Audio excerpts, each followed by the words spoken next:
जय श्री कृष्णा, जय माता दी, जय सिया राम, हरिओम, ओम नमः शिवाय। आप सभी को हृदय से प्रणाम करते हुए आज मैं हरिशयनी एकादशी और चातुर्मास व्रत के विषय में कुछ जानकारी लेकर के उपस्थित हुआ हूँ।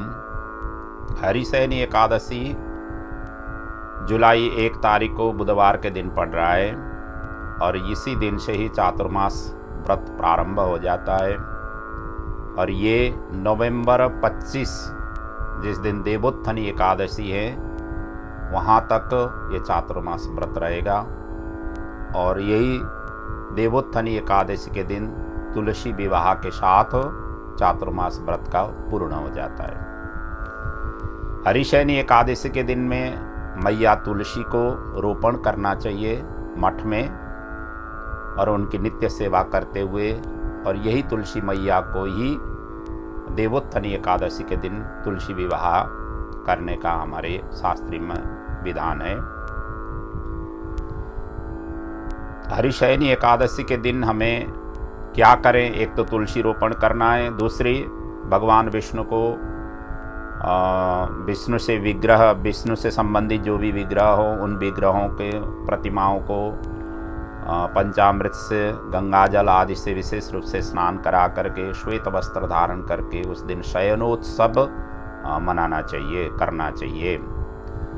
और बन सके तो 1000 तुलसी दलों से विष्णु सहस्त्र नाम से अर्चन करें, 108 तुलसी दलों से अष्टोत्तर शतनामों से अर्चन करें, तुलसी दल अभाव हो तो पुष्पों से अर्चन करें।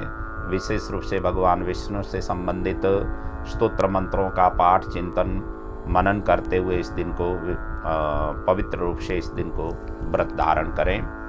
और इसी दिन से ही चातुर्मास व्रत प्रारंभ हो जाता है। और चातुर्मास में श्रावण, भाद्र, आश्विन, कार्तिक ये 4 महीने आ जाते हैं और इस चातुर्मास के दरमियान में ही ये साल पुरुषोत्तम मास भी पड़ रहा है, अधिक मास जिसको कहते हैं या मलमास जिसको कहते हैं।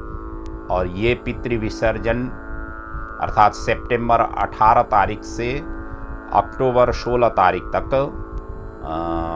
ये पुरुषोत्तम मास रहेगा। इस बार की जो आश्विन नवरात्र है और पितृ विसर्जन के दूसरे दिन जो प्रारंभ हुआ करती थी, 1 महीने बाद में इस बार नवरात्र प्रारंभ हो रहे हैं। तो ये हो गया देवशयनी एकादशी के विषय में आपको विशेष रूप से संक्षिप्त में जानकारी।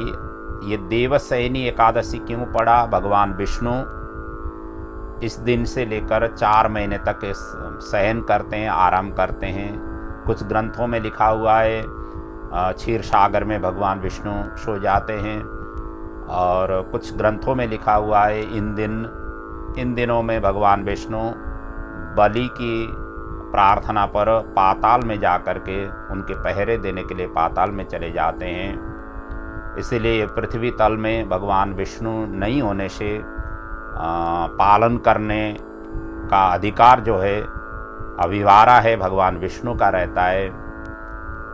तो इसीलिए मुख्य जो नैमित्तिक कर्म के लिए जो मुहूर्त है, मुहूर्त विज्ञान ने इन दिनों में जैसे विवाह हो गया, यज्ञोपवीत आदि हो गया, इन सभी का निषेध किया गया है।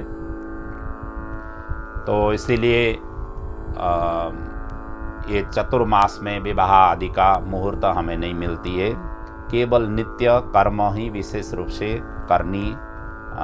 करने के लिए जोर दिया गया है। दूसरी बात, ये चातुर्मास में ही जो प्रमुख त्यौहार हैं, प्रमुख व्रत हैं, प्रमुख देवी देवताओं की उपासनाएं, हमारे जो साल भर में जितने भी त्यौहार आ जाते हैं उससे लगभग आधा से ऊपर व्रत और त्यौहार का उपासना करने की ये चातुर्मास के दरमियान में आ जाती है। श्रावण मास हम सभी जानते हैं भगवान भोलेनाथ का पवित्र मास है, और जितना भगवान भोलेनाथ की हम नित्य उनकी दर्शन, नित्य उनके अभिषेक, अर्चन, पूजन, नित्य शिव पुराण आदि का ग्रंथों का अनुशीलन जितना करें उतना ही भगवान भोलेनाथ की हमें कृपा और आशीर्वाद हमें मिलती है। और पवित्र बड़ी हर्षोल्लास के साथ में शिव पुराण मतलब शिव जी की उत्सव इस श्रावण मास में मनाया जाता है। भाद्रपद मास में भगवान श्री कृष्ण का जन्माष्टमी पड़ जाती है। इसी प्रकार भगवान गणेश जी का प्राकट्य उत्सव होता है, गणेश चतुर्थी, अनंत चतुर्दशी, वामन द्वादशी आदि पर्व आ जाते हैं। इसलिए भगवान विष्णु और भगवान गणेश जी से संबंधित स्तोत्र मंत्रों का जप तप आदि करने का भाद्रपद मास है। आश्विन मास पितृपक्ष से प्रारंभ होकर के पितरों को अपने जितने भी पूर्वज हैं उन पूर्वजों के प्रति श्रद्धा हव्य मतलब कव्य के माध्यम से, तर्पण और पिंडदान आदि के माध्यम से अपने पितरों का विशेष रूप से प्रार्थना करने का पितृपक्ष है। साथ साथ में पवित्र नवरात्र जो सबसे उत्कृष्ट नवरात्र है पूरे साल भर में, जिनको हम जहाँ पर भी हो, विश्व के जिस कोने में भी हम रहे हुए हों, माँ भगवती की विशेष रूप से उपासना करते हैं। और इन दिनों में माँ भगवती से संबंधित स्तोत्र मंत्रों का पाठ, भजन, कीर्तन आदि करना, साथ साथ में दुर्गा सप्तशती का पाठ, चिंतन मनन करना, देवी भागवत का पाठ, चिंतन मनन करना विशेष रूप से आश्विन मास में करना चाहिए। कार्तिक मास स्वयं दामोदर मास है, भगवान श्री कृष्ण का पवित्र मास, तुलसी दामोदर का विशेष पर्व कार्तिक मास में, और दीपावली का पर्व महालक्ष्मी के रूप में, जो महालक्ष्मी का उपासना का मास है। तो इस तरीके से उन से संबंधित विशेष रूप से पूजन अर्चन पाठ चिंतन मनन आदि करना चाहिए। और ये दोनों ये जो चतुर्मास है इसमें दो ऋतु आ जाते हैं, एक तो वर्षा ऋतु, दूसरा शरद ऋतु। वर्षा ऋतु स्वयं बारिश के कारण इधर उधर जाने के लिए थोड़ा कठिन हो जाती थी, तो हर किसी के लिए जाना आना मुश्किल हो जाता था। इसीलिए हमारे शास्त्रकारों ने जब ये शास्त्र बनाए उन दिनों में तो विशेष रूप से इनका प्रकोप सभी को झेलना ही पड़ता था। इसीलिए उन्होंने कहा कि एक ही जगह रह करके विशेष रूप से भगवान की नित्य कर्म करें, चिंतन मनन करें। दूसरे जगहों से लोग नहीं आ जाते हैं, इसलिए बड़े बड़े जो नैमित्तिक कार्य है उन कार्यों के लिए शायद इसलिए निषेध किया गया हुआ होगा। आज आकर के वो स्थिति नहीं रही है। हम किसी भी मौसम में, किसी भी ऋतु में हम कहीं भी जाना आना हमारे लिए सुविधा संपन्न साधन हमारे पास में उपलब्ध है। इसलिए नहीं जाना चाहिए ऐसा तो नहीं है, लेकिन जितना बन सके एकांतवास में रह करके ज़्यादा चिंतन करने के लिए हमारे शास्त्र ये संज्ञा दे रही है, ये सूचित कर रही है, ये समझना चाहिए। और दूसरी बात ये है कि यदि आपके पास में समय हो तो तीर्थों में रह करके चातुर्मास में पारायण करें। हालांकि ये भी हम सभी के लिए उपलब्ध सुलभ नहीं है, तो इसीलिए जहाँ भी आपने आसपास में मठ मंदिर हों, मठ मंदिरों में नित्य जाने की कोशिश करें। यही आपके लिए व्रत हो गया। और नित्य वहाँ जा कर के चिंतन मनन करें, पाठ आदि करें। और जो तीर्थों में रह सकते हैं उनके लिए तो बड़ा अत्यंत सौभाग्य ही है, तो ये कोशिश करें। और ये सब चीज़ नहीं हो पाता है तो क्या करें, कुछ एक नियम रखें। व्रत का अर्थ होता है नियम। यहाँ हमारे धर्म सिंधु में लिखा हुआ है कि श्रावणे वर्जयेत साकम दधि भाद्रपदे तथा दुग्धम अश्वयुजे मासी कार्तिके द्विदलम तथा। अर्थात श्रावण महीने में साक, भाद्रपद महीने में दही, आश्विन महीने में दूध और कार्तिक महीने में द्विदल, ये त्याग करने का हमें ये मंत्र मिलती है, अर्थात ये प्रमाण मिलती है। इससे हमें क्या सूचना लेना चाहिए, क्या ज्ञान लेना चाहिए कि चातुर्मास में कुछ न कुछ चीज़ों का हमें परित्याग करनी है। एक नियम बनाना है, उसको चातुर्मास के अंदर में हमें ग्रहण नहीं करना है। ये नियम रखने का यह सूचना दे रही है। तो इसीलिए हमें अब ये क्या क्या हम त्याग कर सकते हैं, ये तो खुद ही यथाशक्ति तथा भक्ति कहा गया है। जैसे आपके पास में शक्ति हो उसी प्रकार की भक्ति करनी चाहिए। और इन दिनों में तीर्थ सेवन नहीं हो सकती है तो ब्रह्मचर्य का पालन आप करके कर सकते हैं। दूसरा अधशयन, शास्त्रों ने कहा हुआ है अधशयन भी एक प्रकार का त्यागी है। खटिया छोड़ करके जो है न जमीन के ऊपर सोना चातुर्मास के दरमियान में एक प्रकार की ये भी त्याग है। दूसरा है मौन भोजन, भोजन करते समय नहीं बोलना, ये भी आपके लिए एक नियम है, एक व्रत है, ये भी कर सकते हैं। या कुछ अनाज कुछ फल मैं चातुर्मास के दरमियान में नहीं लूँगा, इस तरीके से भी आप ये व्रत पारायण कर सकते हैं। जैसे मुझे चावल नहीं लेना है, या मुझे आटा नहीं लेनी है, या चावल आटा ही दोनों नहीं लेनी है, दूसरे प्रकार की ही अनाज को ग्रहण करके मैं ये चातुर्मास का व्रत रखूँगा, इस तरीके से भी आप धारण कर सकते हैं। या आप एक समय का ही मैं भोजन करूँगा, बार बार भोजन नहीं करूँगा, इस तरीके से भी आप व्रत का अनुशीलन कर सकते हैं। तो या किसी फलों का 1 या 2 या 3 प्रकार के फलों का मैं चातुर्मास में ग्रहण नहीं करूँगा, इस तरीके से भी आप नियम बना सकते हैं। या कोई भी हो, इस तरीके से आपका कोई न कुछ नियम को धारण करना है, और जो नियम धारण करेंगे वही आपके लिए चातुर्मास का व्रत होगा।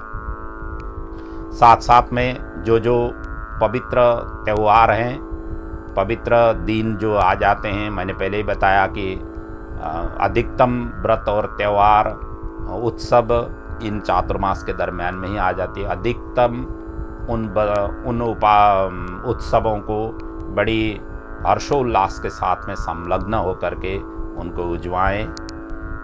मठ मंदिर में ऐसे उत्सव हो रहे हैं तो उन उत्सवों में भाग लेने की कोशिश करें, और अपने तरफ से तन मन धन से जितना बन सके साथ और सहयोग देते हुए उन उत्सवों को भव्य और सभ्य रूप से सुसंपन्न करने की कोशिश करें।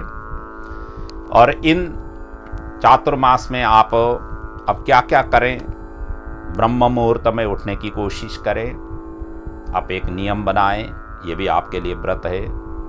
और ब्रह्म मुहूर्त में उठ करके आपका नित्य कर्म करने के पश्चात आप भगवान जी के लिए आप गायत्री मंत्रों का जाप, सदा आप 1 माला करते हैं तो 2 माला या 3 माला, जो भी शक्ति हो उस हिसाब से मैं चातुर्मास में करूँगा, इस तरीके से भी आप व्रत नियम बना सकते हैं। या महामंत्र का जाप, हरे कृष्ण कृष्ण कृष्ण हरे हरे, आप 1 माला कर रहे हैं तो 2 माला 3 माला ये भी कर सकते हैं।